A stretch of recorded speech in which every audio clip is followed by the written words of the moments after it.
Всем привет! И сегодня у нас вторая часть обзора на камеру ZR-30 от компании SIY. В этом обзоре я покажу, как установить эту камеру на дрон, как ее настроить для работы с артопилотом, ну и, конечно же, мы обязательно полетаем, проверим качество съемки, качество стабилизации, ну и, конечно же, зум, возможности зума. Это ее основная особенность. Итак, ну и начнем мы с установки ее на дрон. Устанавливается она довольно просто. Мы сейчас отделим нижнюю пластину и отдельно смонтируем ее на дроне. Как отделяется нижняя пластина, я показывал в первой части обзора. Там все очень легко и просто. И вот здесь у нас имеется 4 таких металлических стойки с резьбой М3, которые мы должны прикрепить на винтах к основанию нашей рамы.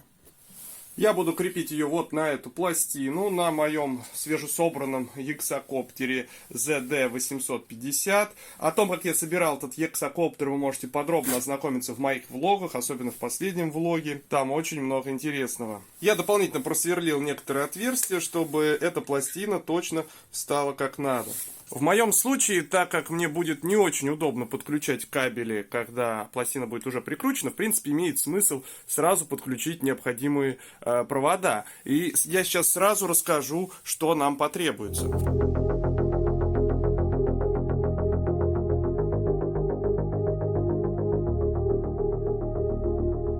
На самом деле нам потребуется всего лишь 2 комплектных кабеля.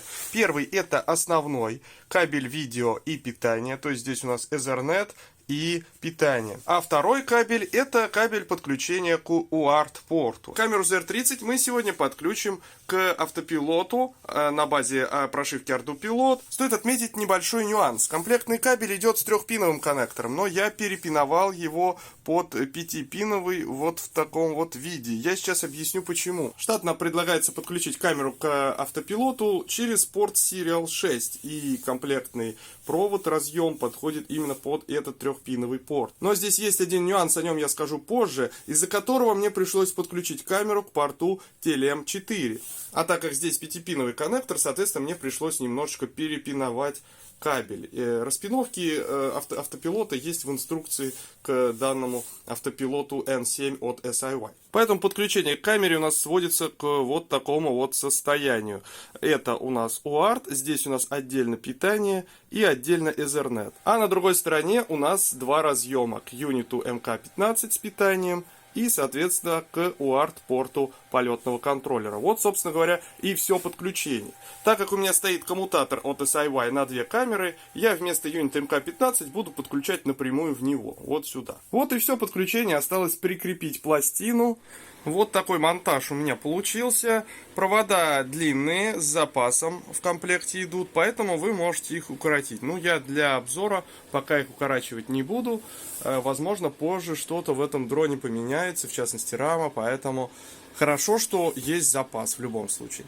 И теперь уже можно устанавливать саму камеру.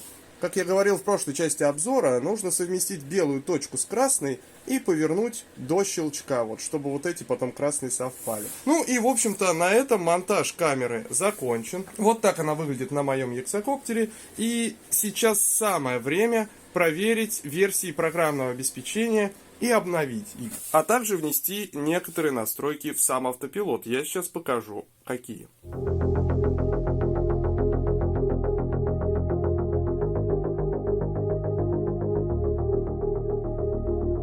Я уже много раз показывал, как это делается, поэтому на экране сейчас покажу, какие версии программного обеспечения будут использованы в этом обзоре. В первую очередь, это, конечно, прошивка самого модуля камеры, далее прошивка подвеса и прошивка зума. Кроме этого, не лишним будет обновить версию программного обеспечения, последнюю RF, для воздушного юнита, а также для наземной станции. Я это также покажу. Ну и не забудьте обновить версии Android приложений, в частности SIY FPV. Также инструкции и последние версии программного обеспечения для продукции SIY находятся в закрепленных сообщениях в русскоязычной группе SIY в Telegram. Поэтому вы можете всегда перейти туда и скачать все также оттуда, плюс с инструкциями по обновлению на русском языке. После того, как вы обновили все программное обеспечение, следует должным образом настроить полетный контроллер на работу этого UART-порта с камерой. Вообще настройка камер SIY через ArduPilot сейчас производится двумя разными способами. Первый — это то, как написано в инструкции. То есть мы там задаем на порту тип порта подвес и далее задаем тип подвеса подвес SIY. После этого мы можем прописать настройки соответствующие для подвеса. Для каждой модели камеры они будут свои, и в инструкции это подробно описано. И далее, если мы хотим управлять данной камерой через UART-порт, мы задаем на каналы управления нужный нам функционал. То есть здесь задействует целиком функционал ArduPilot. Однако при таком подключении есть один недостаток. В последних прошивках камеры SIY у нас заявлена поддержка записи координат в EXIF данные файла фотографий, к примеру. Это пригодится, если вы собираетесь заниматься, ну, допустим, фотограмметрией, собирая из снимков какой-то ортофотоплан, к примеру, да.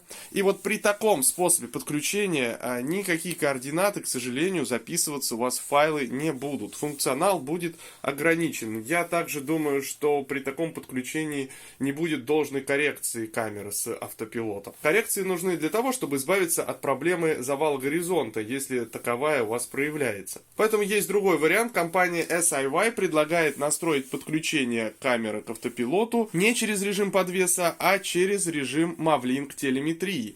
То есть на нужном порту мы задаем телеметрию Mavlink, а тип подвеса устанавливаем уже не SIY, а Storm 32. Камера понимает этот протокол, и поэтому у вас далее связь будет осуществляться с камерой именно по расширенному протоколу Mavlink. Чтобы убедиться, что вы все сделали правильно, статусный индикатор в этом случае будет у вас мигать двойным зеленым цветом.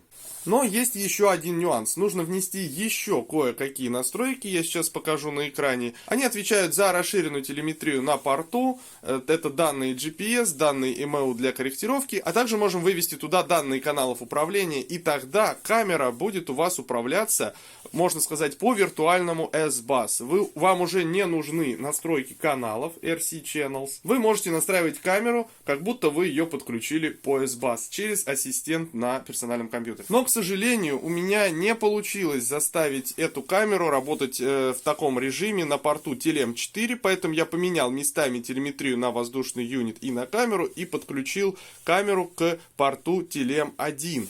И здесь потребовалась еще одна дополнительная команда, которая доступна только на этом порту, чтобы все заработало. Итак, еще раз дополнительно показываю все команды, которые необходимо задать в ArduPilot, чтобы камера у вас работала через режим Mavlink.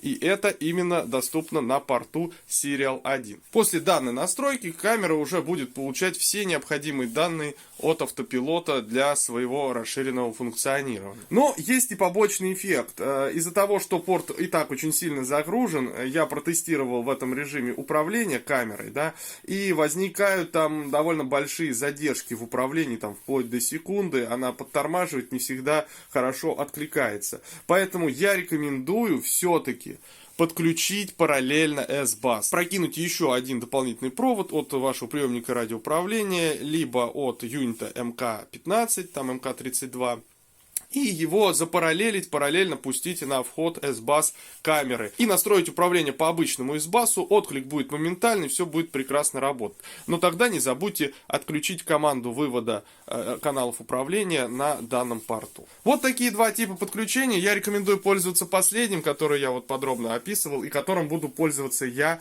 в данном обзоре. Ну что ж, а теперь давайте все это дело включим и посмотрим, как работает.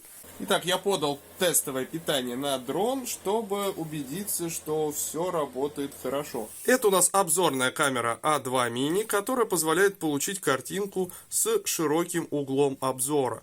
Я ей осматриваюсь с помощью вот этой крутилки.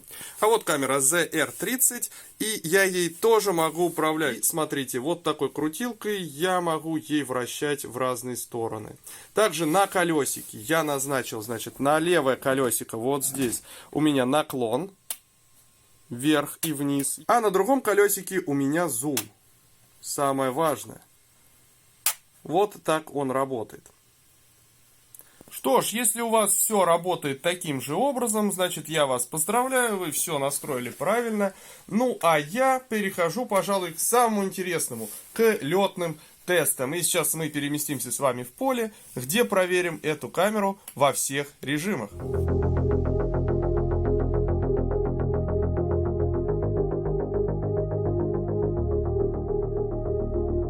Так, приехали на специальную площадку и сейчас будем наконец-то тестировать все возможности камеры ZR-30. Сейчас я сначала просто полетаю, покажу, как работает стабилизация, есть ли завалы горизонта. Ну, а также вы увидите в 4К. Этот ролик я буду рендерить в 4К, чтобы вы смогли посмотреть, как она снимает вот в максимальном качестве. Конечно, я еще оставлю ссылки на непосредственно исходники с камеры, но и в самом ролике тоже можно будет посмотреть. Ну, а потом, конечно же, посмотрим сам оптический и цифровой зум. Тестировать я буду с помощью аппаратуры SIY MK32 в приложении SIY FPV, потому что мне нужно, чтобы был доступен обзор сразу с двух камер. Кстати, несмотря на то, что сейчас день, в принципе, очень яркий у нее экран, я вам хочу сказать. Кстати, обратите внимание на вот этот желтый значок. Он сигнализирует о том, что у камеры есть связь по Mavlink с полетным контроллером. Это то, о чем я говорил ранее при настройке камеры. Так, ну что ж, переключаемся на экран приложения и взлетаем.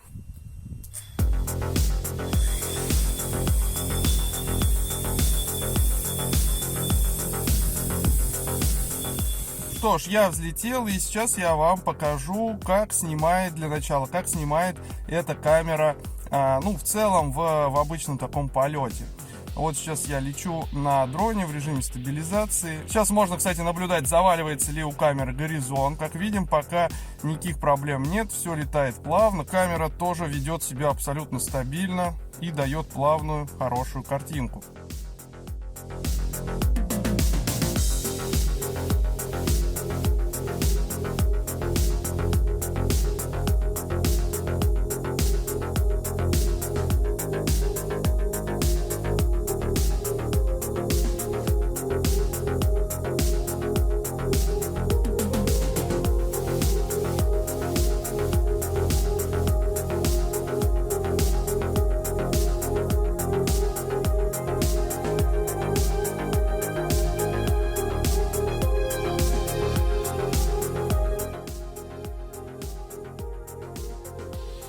Так, ну я не вижу каких-то проблем с завалом горизонта. Камера висит ровно, стабильно.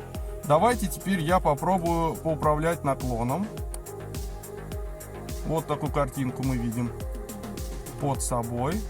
Наклон может прям до 90 градусов наклоняться, а вверх у нас получается, ну, где-то 45.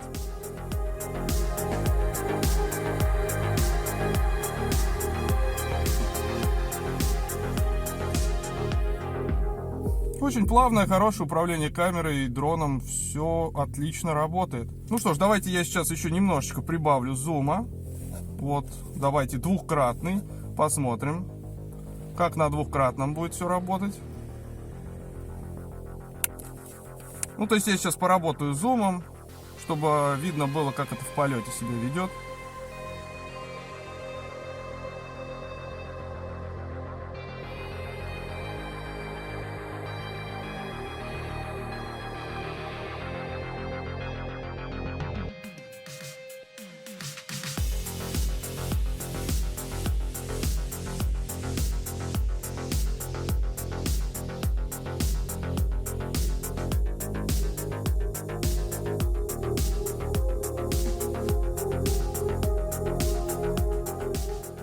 Итак, ну давайте проверим режимы подвеса. Вот сейчас был режим follow, то есть камера следовала за дроном. Сейчас я поставлю режим lock, и сейчас, смотрите, я начну поворачивать дрон.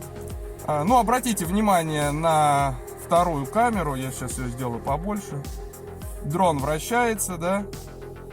а камера держит вплоть до 540 градусов. Вот только сейчас ее закрутил. То есть режим лок работает, и в принципе неплохой такой запас есть у данной камеры по вращению. Что ж, ну а теперь давайте самое интересное. Посмотрим, что у нас будет с зумом. Итак, во-первых, сейчас я покажу, как камера управляется вот на месте. То есть вот дрон висит, я вращаю ей влево, вправо, вверх, вниз. Можно посмотреть, что у нас там происходит с лучами, что у нас с моторами. Видно, как наклонился дрон, потому что дует довольно сильный ветер. Так, ну и теперь давайте смотреть самое интересное, зум. Итак, у нас впереди есть здание, и сейчас я попробую его приблизить. Сейчас я приближаю в режиме съемки 4К, поэтому будет доступен только оптический зум.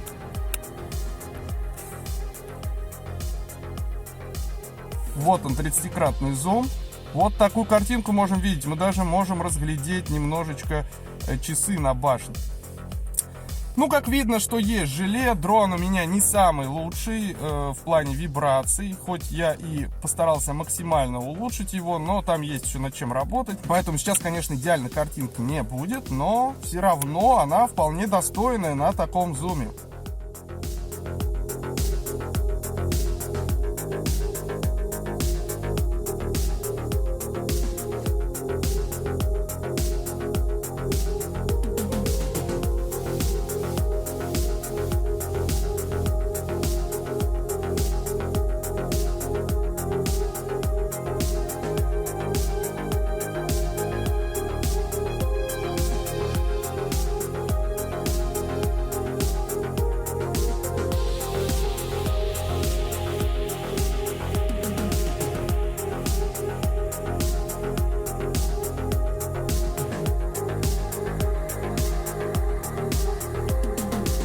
Я могу сказать, что это очень хороший результат, а главное, обратите внимание, как хорошо камера центрируется на точке. То есть я вот сейчас ничего не делаю, и камера ни влево, ни вправо, никуда не отъезжает и старается держать объект в кадре. Это причем даже без модуля отслеживания. Если вам не нужно приближать в реальном времени на максимальный зум, вы можете снимать все в режиме 4К и приближать картинку уже потом на компьютере. То есть вы никакой информации не потеряете. Вы можете отмасштабировать то, что вы сняли в 4К, как вам удобно. Но вот если вам нужно приближать картинку в реальном времени на максимальный зум, с максимальной детализацией получить, то здесь, конечно, нужно уже воспользоваться режимом 720p. То есть переключить режим съемки на 720p или 1080p в зависимости от разрешения трансляции. И уже вот в этом режиме вы получите максимальный зум.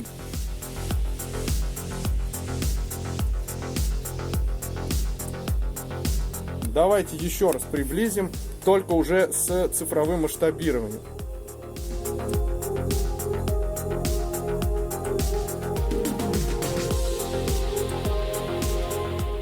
Вот сейчас картинка на 30-кратном зуме, и мы приближаем до максимума. Пошел уже далее цифровой. Вот он, 180-кратный зум. И вот вы видите, что на 180-кратном зуме у нас очень хорошее удержание в точке. Я практически не корректирую ничего, да. И это несмотря на то, что мы находимся в поле и все-таки здесь присутствует какой-то ветер.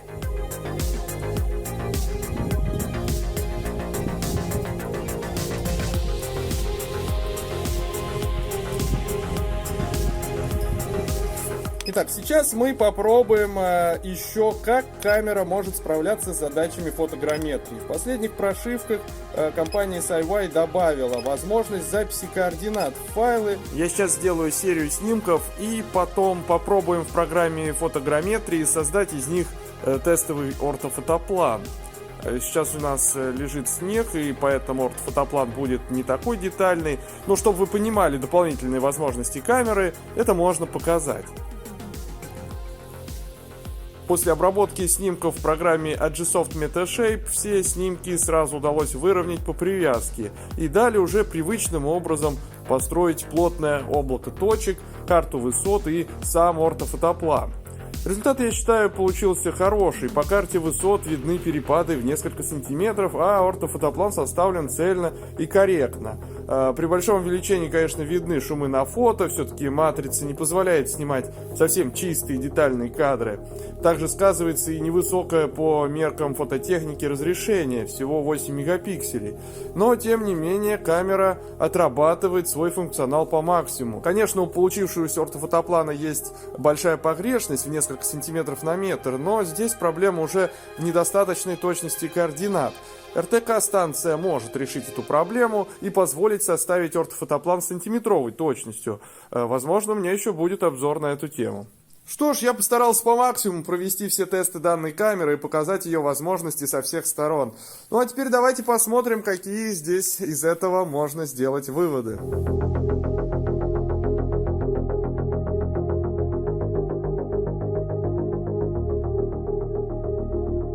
Что ж, ну вы сами все видели, камера отлично работает на большом зуме, даже на очень большом приближении она стабильно себя ведет. То есть камера максимально четко центрируется на объекте, и несмотря, что вот было ветрено сегодня и в другие дни, когда я ее тестировал, тем не менее она отлично справлялась с удержанием точки. И я вам даже больше скажу, я общался с некоторыми ребятами, которые тестировали камеры подобные, да, которые в 15 раз дороже, чем это, да, и она хуже справлялась с удержанием объекта на большом зуме, чем данная камера. Также при полете в обычном режиме я тоже не заметил каких-то проблем.